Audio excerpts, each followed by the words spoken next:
Hello and welcome to my channel. My name is Skóra, also known as Islands in Front, and today I want to talk to you about a replay analysis of a live match I played against Affinity.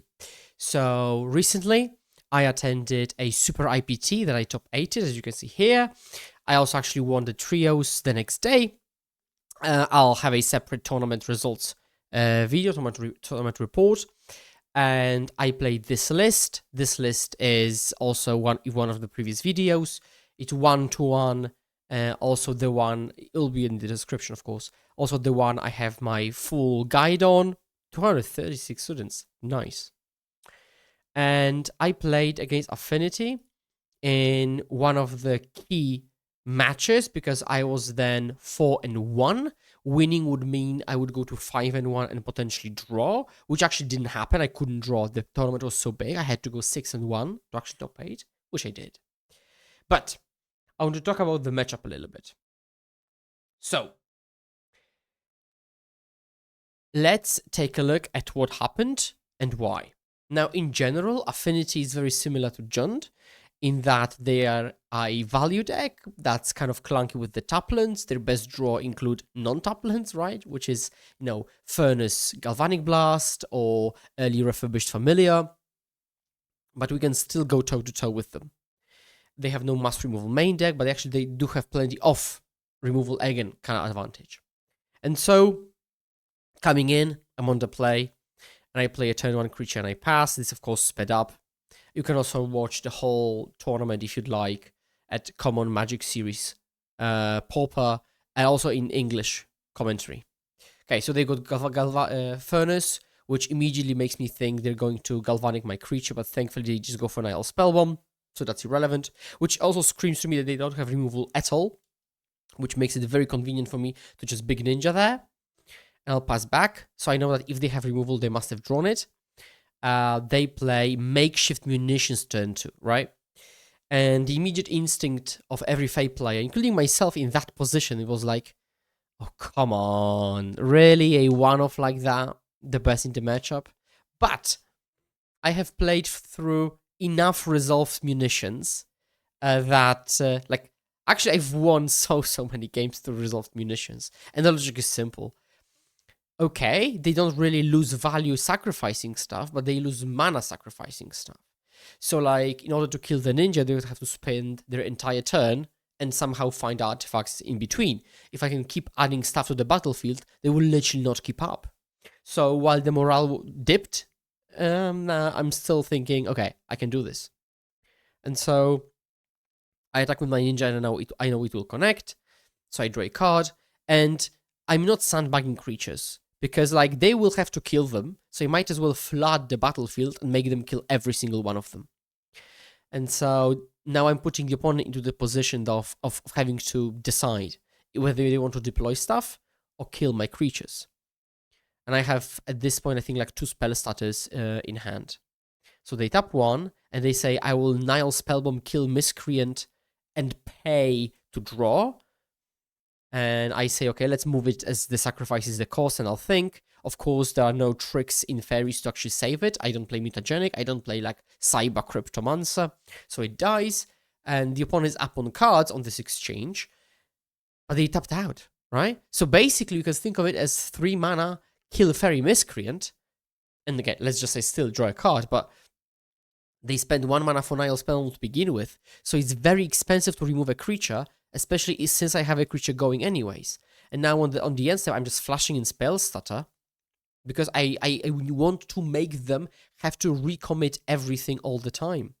So I play a land, and attack in, I ninja out, and again, I know this ninja will die to anything, but like I'm up 2 cards, I did it by accident, I'll play Fairy Seer, and I'm still holding up Spell Stutter, which I'll just flash in. The opponent will not be able to keep up if they don't have something good. So they draw, and now they're thinking what to do. They've got 3 mana, but if they want to shoot, they would have to use the lands, so that's not good. And they still haven't set up, so it's very, very bad for them. They slam Enforcer, but I do not have a counterspell, but I'll still flash in Spell Starter. And it's still game 1, so I could have a snap in this position, and I think I actually do. So I play 2 mana, I snap it, and they spend their entire turn to do this. And even though they were probably happy to keep that hand, it is entirely possible that wasn't a keep. If you think about this, you're on the draw, you don't have any meaningful setup, you just have munitions. But like, I have a classic fairy draw, right? Nothing extraordinary. 10-1 creature, 10-2 ninja, more creatures, right? I played 0 counter spells. Like, 0 actual counter spells, but also spells that hasn't been a counter spell. It's just been 2 mana, 1/1 flash. So I did nothing to the opponent almost this game. I'm just playing creatures and attacking.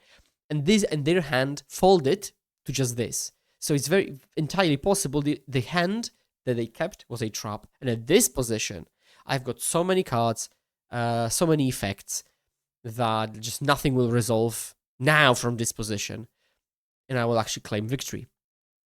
So they play Ico Wellspring, and I might as well say Shaw resolves, because I will just counter whatever matters. And Ico Wellspring doesn't matter. And even if they like shoot something, like again, that's just way too slow. So to fast forward a little bit, I go immediately to win that game because they go just Galvanic, I spell Sata. So let's fast forward to game 2 post board, which makes a difference, right? Because how do we improve, right? That's the question. You can say that, for example, we are ahead or they're ahead pre-board, but who improves more? So they add all the blasts. They probably have like 4 to 6 pyros, and they probably have breath weapons, typically. Some people don't, but I'll assume they do for the sake of kind of having playing around the harder part. What do we have? We have more dispels. We have potentially hydros. I actually sided in 0. And steel sabotages, right? So basically, they've got pyros, which are anti-blue, and I've got sabotages, which are anti-artifact, right? So we both add 4 mana efficient counterspell. And I also, again, as I said, I add dispel. So let's see how this game develops post-board. Now, I'm on the draw, which changes quite a bit, because they go tapland, I play creature, and they can already untap and go like Blood Fountain removal. Or even actually just go removal tapland, right? And this makes them have all the mana in the world. It allows them to have play taplands whilst interacting. So it's considerably better for them to be on the play right now, and much more difficult for me to punish them. Oh, I didn't mention that also at the beginning. That previous game was actually played... no, actually, I think it's this one. I look at my 1 land, a couple of spells, double ninja here, and I'm thinking about whether to keep or mold this hand. It's like 2 ninjas, 1 land, dispel, and I decide to keep because of the strength of Pharisee. But what I wanted to mention is that the previous game actually was played on a mull to 5. I think that warrants a mention. So there was a mull to 5 win after resolved munitions. And so I actually draw the land, so I'm pretty content. So again, the hand is land, Fairy Seer, Fairy Miscreant, Dispel, Double Ninja, and something else. So I just go Fairy Seer, I see a counterspell and an island, and because I have just 1 land in hand, I definitely want a third. So I do put the spell on top, the land on top, but counterspell on the bottom. Now, counterspell is of course a great catch-all, but the issue is that with such a action-dense hand, you just don't have the time to play it realistically. So I bottomed it. My opponent plays Pyroblast, and I immediately think, okay, that's weird. Why would they kill it instead of countering it on turn 1? So that's a very clear misstep on my opponent's part, allowing me to set up. Again, we're taking those. Opponent very gently puts my lands in the back, plays Tapland and passes. I go land Fairy Miscreant, and they Pyroblast the Fairy Miscreant. I dispel. So they clearly kept a red heavy hand with all the interaction in the world, but we have to play through it. Now I'm dispelling it because I don't think I have another cheap creature.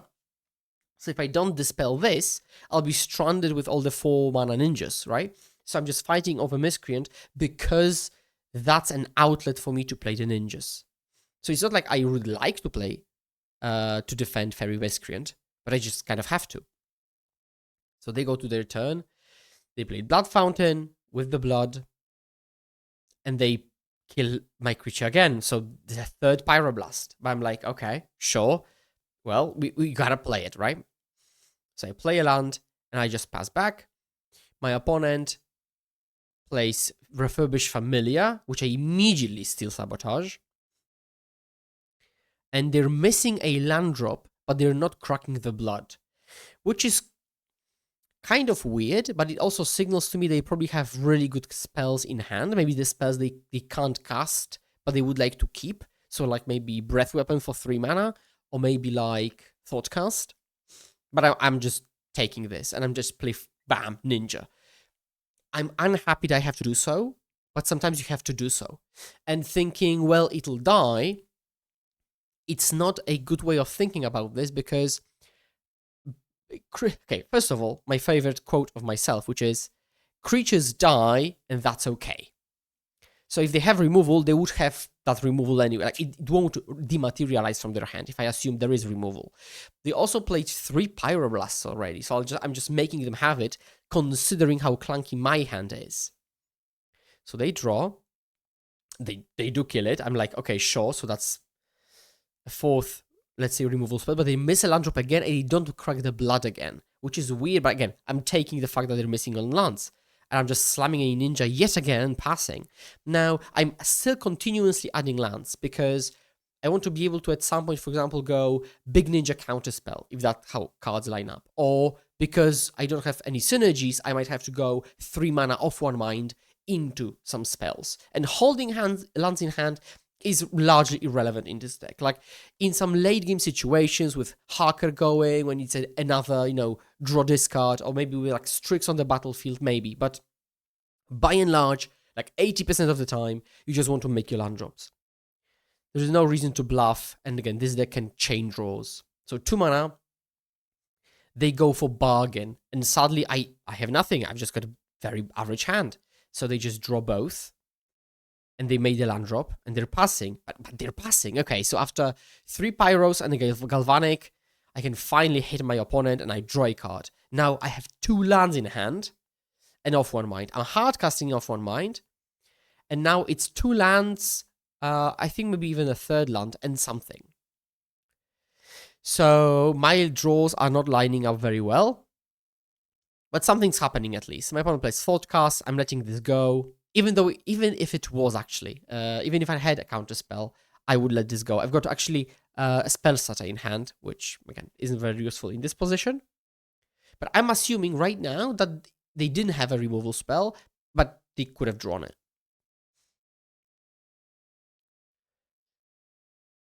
So they're considering their options. They've got 3 mana available. For 2 mana, they just play Mirror Enforcer, which I cannot even counter, because my hand is actually land Spellstarter Small Ninja.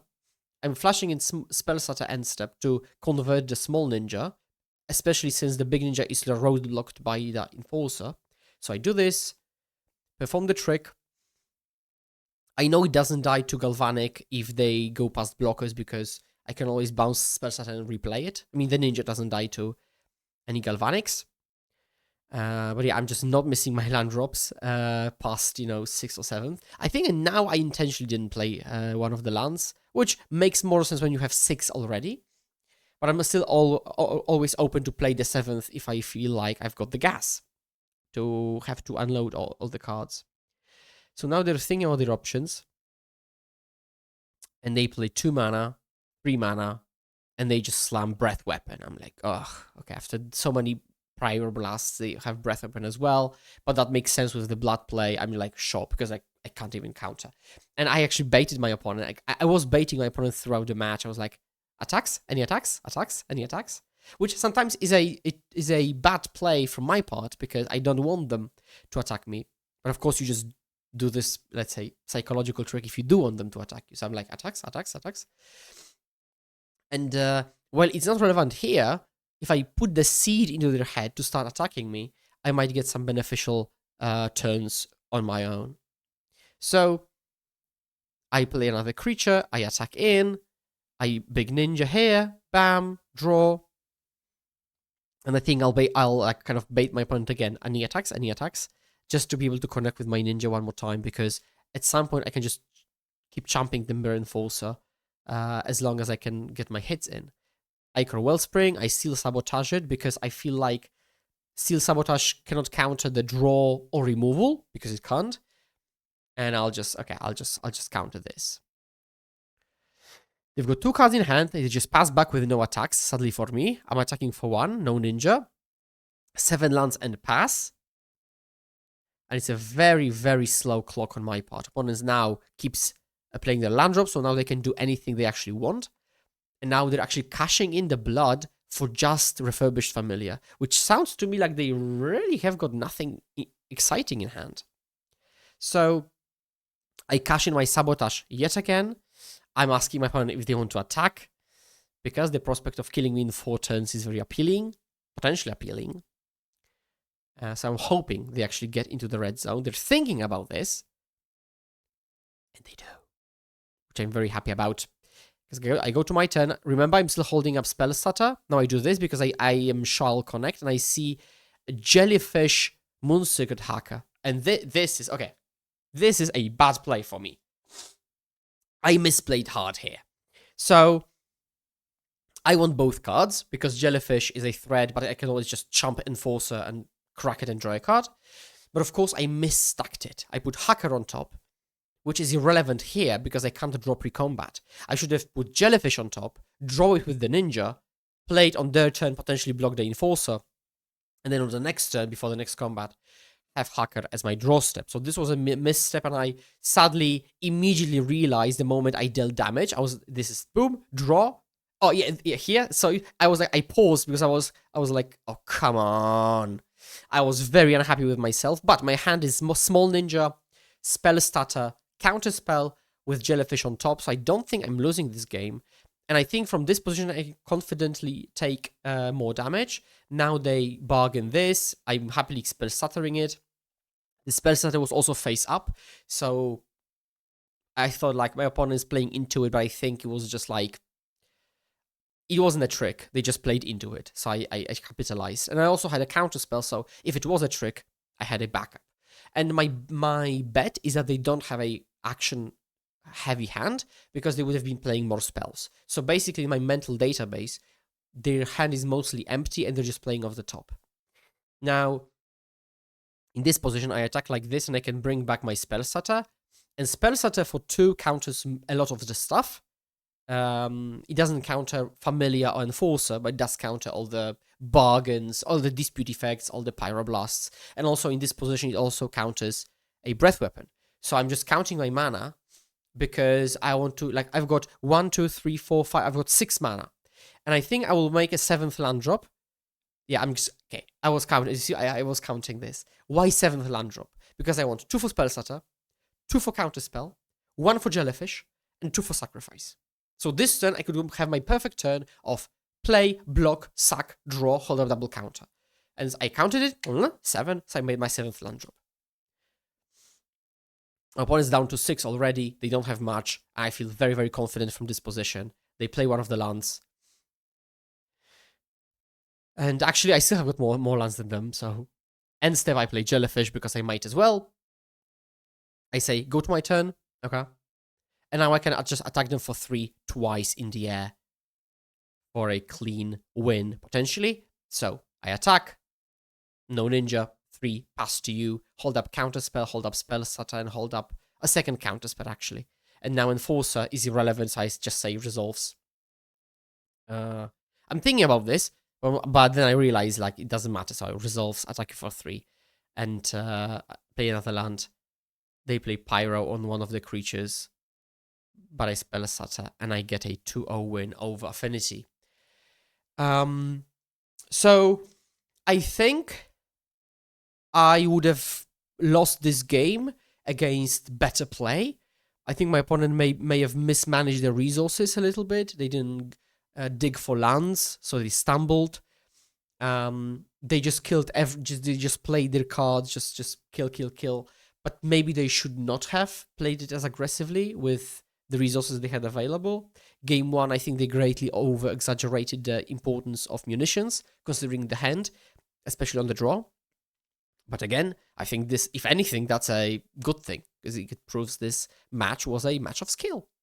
And I think I used my resources right, even though game 2, my draws were kind of lacking. As you saw, everything died.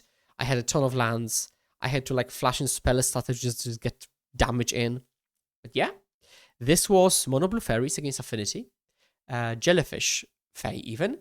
And if you want to learn more, there you go. 30 matchup in-depth sideboard guide for Fae. And remember, you can join my free public Fae Discord down below and talk about everything Fae related. So yeah, as always, thank you very much for watching. And please remember to hold my hand. Let's pass them together. And I will see you next time. Cheers. Boom.